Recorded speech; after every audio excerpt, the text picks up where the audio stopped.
जिस वक्त आदरणीय परवीन सिंह ऐरन जी को चितवाया था, उस मुसलमान ने, जो कि हमारे पीछे दरगाह आला हजरत के सज्जादा नशीन के भाई होते हैं, तौकीर रज़ा खान से संग में थे आपके, हमारे दुर्भाग्य से उनके संबंध विच्छेद होते हैं आपके ऐरन साहब के। इस साल के अंदर श्री प्रकाश जायसवाल जी राज्य मंत्री होते हैं केंद्र सरकार में, वो बरेली तशरीफ लाते हैं। उनके किसी मामले में ऐरन साहब ने उनकी तौकीर मियां साहब की गिरफ्तारी करवाई थी। आप मेंबर ऑफ पार्लियामेंट थे, आपके मुंह पे कह रहा, पीछे नहीं कह रहा हूं मैं। आज मुसलमान किस वोट से आपका वोट देगा?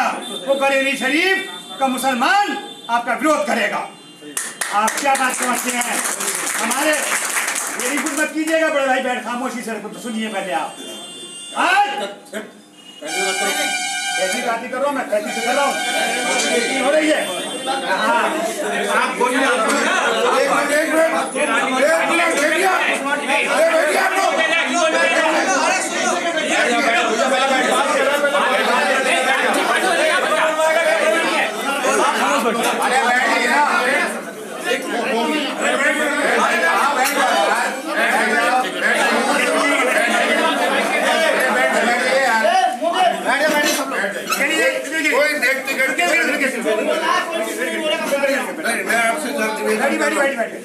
चलिए मैं आप लोगों से ये बात नहीं ये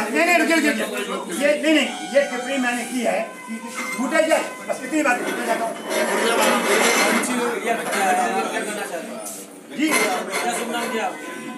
मोहम्मद जकी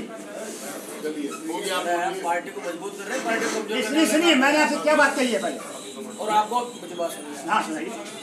इस तरह की कोई भाषा का उपयोग नहीं करें, मन से नहीं करें।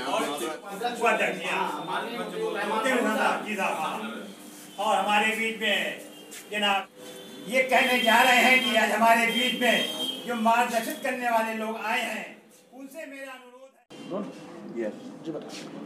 आदरणीय कांग्रेस अध्यक्ष राहुल गांधी जी ने मुझ जैसे कार्यकर्ता को राष्ट्रीय सचिव बनाकर उत्तर प्रदेश के अंदर ज्योतिरादित्य सिंधिया जी के साथ में सह प्रभारी के रूप में पश्चिमी यूपी के अंदर नियुक्त किया है।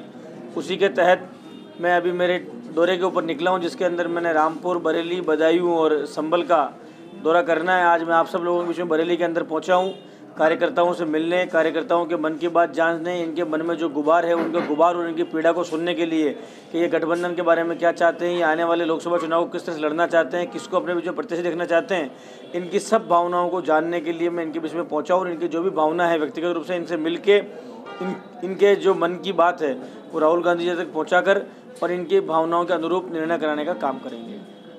पार्टी आपस में ही कुछ फूट पड़ी हुई है, कुछ जिला अध्यक्ष को हटाने के प्रयास में लगे हुए हैं, कुछ आपस में पार्टी में फूट पड़ी हुई है, उसको किस तरह? देखिए, अभी मैं पहले जिला संगठन की, प्रत्याशियों की, महानगर संगठनों की और हमारे कार्यकर्ताओं की नब्ज टटोलने के लिए आया हूं।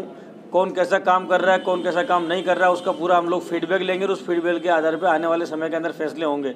लेकिन मैं ये बात कहना चाहता हूँ, कोई कितना ही छोटा कार्यकर्ता और कोई कितना ही बड़ा नेता हो, इस पार्टी के मंच पर सब लोग समान हैं और अनुशासनहीनता कतई बर्दाश्त नहीं करी जाएगी। जो व्यक्ति सार्वजनिक मंचों से पार्टी को डैमेज करने का काम करते हैं उनके खिलाफ कठोर कार्रवाई करी जाएगी। अगर कोई बात है, अगर कोई पीड़ा और कोई तकलीफ है तो हमें बताइए, सिंधिया साहब को बताइए, खुद प्रियंका गांधी जी उनको सुनने के लिए आई हुई है। लेकिन पार्टी के अंदर किसी व्यक्ति को माहौल ख़राब करने की इजाज़त नहीं दी जाएगी। और मैं इतना जरूर करना चाहता हूँ कि सब कार्यकर्ता एकजुट हैं। छोटे मोटे मतभेद किसी के हो सकते हैं, उन मतभेदों को हम आपस में बिठाकर दूर करेंगे और उसी के आधार पे सब लोगों को एक जायजे पे लाकर कंधे से कंधा मिलाकर लड़ेंगे और भुवापति जी की जोड़ी को घर भेजेंगे, इसको अपने मोदी और अमित शाह को घर भेजेंगे और पूरे हिंदुस्तान के अंदर कांग्रेस तिरंगा फहराएंगे।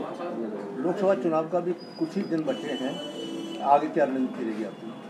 देखिए, अब हम लोग बूथ स्तर तक जाना चाहते हैं। हमारे प्रत्येक लोकसभा के अंदर, जैसे भाई नगेंद्र सिंह शेखावत को यहाँ लगाया, प्रत्येक लोकसभा के अंदर हमने इंचार्ज लगाए हैं। आने वाले समय में हम उत्तर प्रदेश से बाहर के लोग, ताकि उनका कोई यहाँ पर इन्फ्लुएंस नहीं हो किसी व्यक्ति से, उनको विधानसभा प्रभारी लगाएंगे। बूथ स्तर तक की कमेटियों का गठन करवाया जा रहा है और उसके माध्यम से हमारे आखिरी छोर पर खड़े हुए कार्यकर्ता को उसको याद दिलाकर कि तुम्हारा बरसों पुराना कांग्रेस का इतिहास है, उसको रणनीतिक रूप से तैयार करके एक सशस्त्र सेना बनाकर मैदान के अंदर उतरेंगे और चुनाव को जीतेंगे। पूर्व सांसद जी से और मोहम्मद जकी जी से कोई नोकझोंक हो गई थी, उस पर क्या? नहीं, ऐसा कुछ नहीं है। वो मोहम्मद जकी साहब हमारे बहुत पुराने वरिष्ठ नेता हैं, हमारे बड़े भाई हैं। वो अपने विचार व्यक्त कर रहे थे लेकिन उन्हें रोका गया तो वो अनुचित है। विचार व्यक्त करने की आजादी हमें संविधान ने दी है। जानकारी मिली है पूर्व सांसद प्रवीण सिंह आर्यन उनको पार्टी से निकालने की कोशिश कर रहे हैं। नहीं, रामदेव पांडे जिलाध्यक्ष हैं। जिलाध्यक्ष के अलावा कोई किसी को निकाल नहीं सकता, बैठा नहीं सकता। इस बात की हम जो है गारंटी देते हैं। जो इस टाइप की बात करते हैं उन्हें भी तो पार्टी से निकाला जाना चाहिए। कार्यकर्ता से बदसलूकी करने वाले को हम किसी कीमत पर बर्दाश्त नहीं करेंगे।